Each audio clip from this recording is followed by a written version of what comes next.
So we have already seen this कि हमारे पास यहाँ पे मल्टीपल वैल्यूज हमने यहाँ पे मैप करा लिया।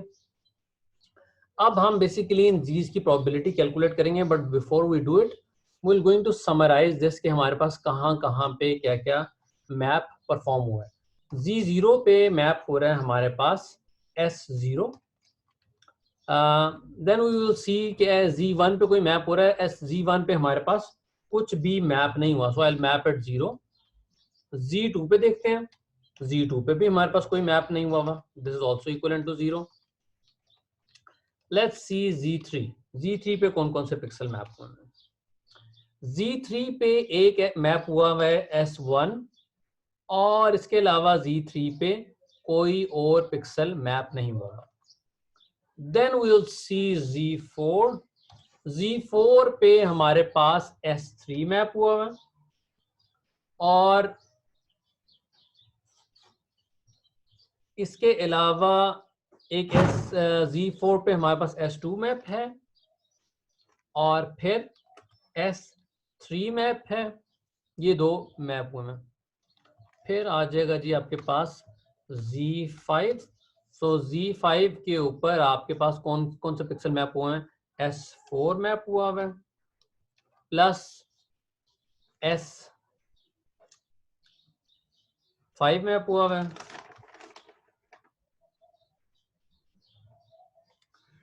प्लस सो ये दो वैल्यूज मैप हुई हैं। सो Z5 पे हमारे पास S4 मैप है और S5 मैप। उसके बाद आ जाएगा जी Z6। सो Z6 पे हमारे पास जो मैपिंग है वो आ जाएगी हमारे पास S6 plus S7 plus S8, S6, S7, S8 plus S9। 1 2 3 4 5 6 7। So we have got 7 values over here. We have got a lot of values over here.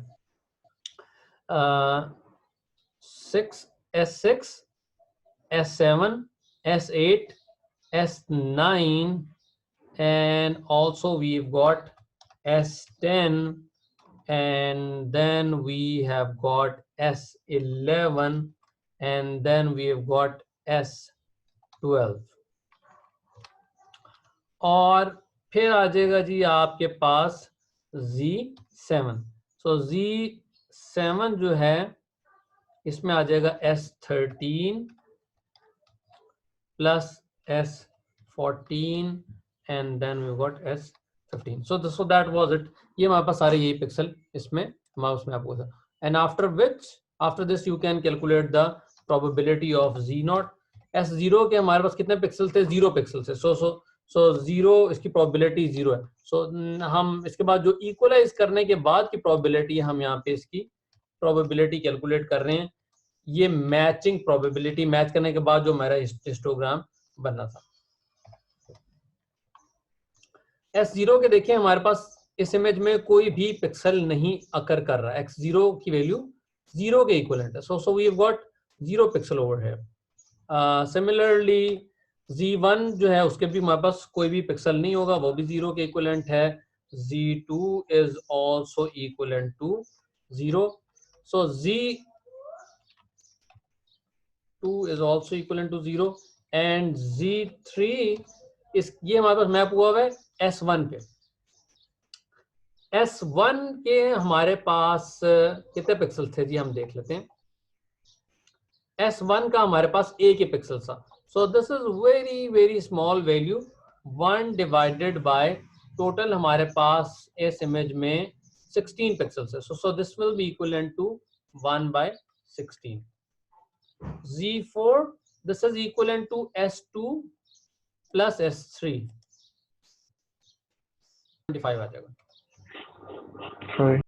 अब प्रोबेबिलिटी कैलकुलेट कर रहे हैं ना। S2 के हमारे पास 5 पिक्सल हैं और S3 के हमारे पास 7 पिक्सल हैं। सो this will 5 plus 7 divided by 25. Similarly, Z5 is equivalent to S4 plus S5। S4 के हमारे पास कितने पिक्सल हैं जी, देख लें, 3 + 2, 3 + 2 डिवाइडेड बाय 25। अच्छा, ये इसके पिक्सल देख लेते हैं कि इसके कितने पिक्सल हैं, उसको इसके नीचे लिख लेता हूँ। सो Z6 is equivalent to S6, S7, S8, S9, 9, 10, 11, 12।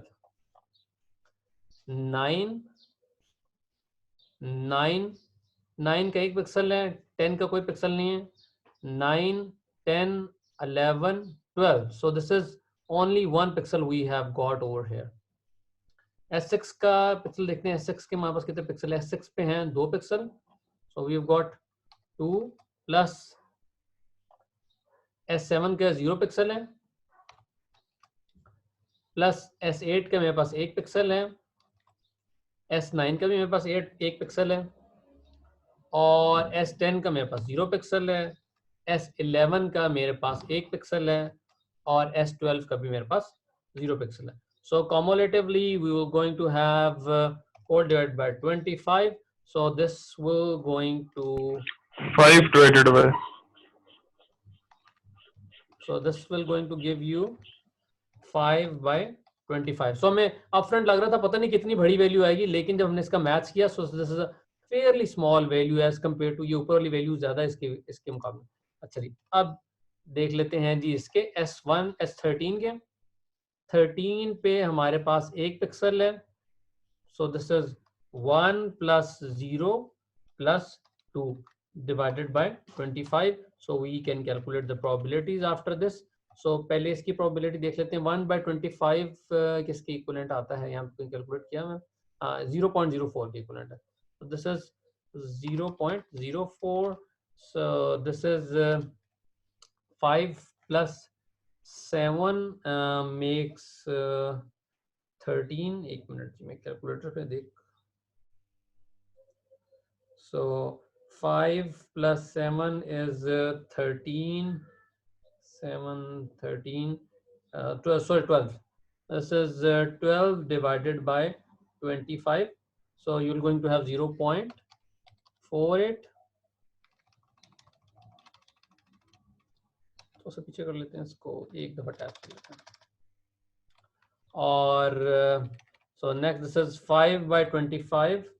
5 divided by 25. So we have got 0.2.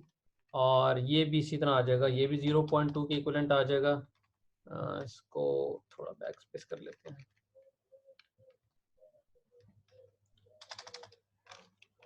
So this will also be equivalent to 0.2. और लास्टली ये हमारे पास आ जाएगा 3 by 25. So this is 3 divided by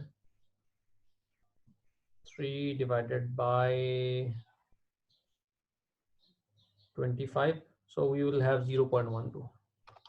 So this is the equalized version. ये वो वाला version है जो हमारे पास मैपिंग करने के बाद परफॉर्म हुआ है. और अगर आप इसको देखें, इसका अगर आप हिस्टोग्राम ड्रॉ करें, तो उसमें सबसे हाईएस्ट वैल्यू ये वाली है Z4 की, और उसके बाद ये वाली वैल्यू दूसरे नंबर पे, तीसरे नंबर पे, ये दोनों वैल्यूज बराबर हैं, और फिर उसके बाद ये वाली वैल्यू है. सो हमारे पास इसमें एक वैल्यू बहुत हाई जा रही है और एक वैल्यू हमारे पास यूं छोटे से स्टार्ट हो रही है. So this will be almost equivalent, almost identical to this, जिसमें एक वैल्यू ज्यादा जा रही है और साइड की ये दोनों वैल्यू कम है, और उससे अगली वैल्यू उससे भी कम की तरफ जा रही है. सो आपको इसी तरह का एक ग्राफ मिल रहा है, छोटी वैल्यू से स्टार्ट हो रहा होगा. I hope that now you will be able to solve the entire assignment. और असाइनमेंट में आई विल एक्सपेक्ट के सारे लोग इसका ग्राफ भी जरूर ड्रॉ करें. So that is it for the assignment question.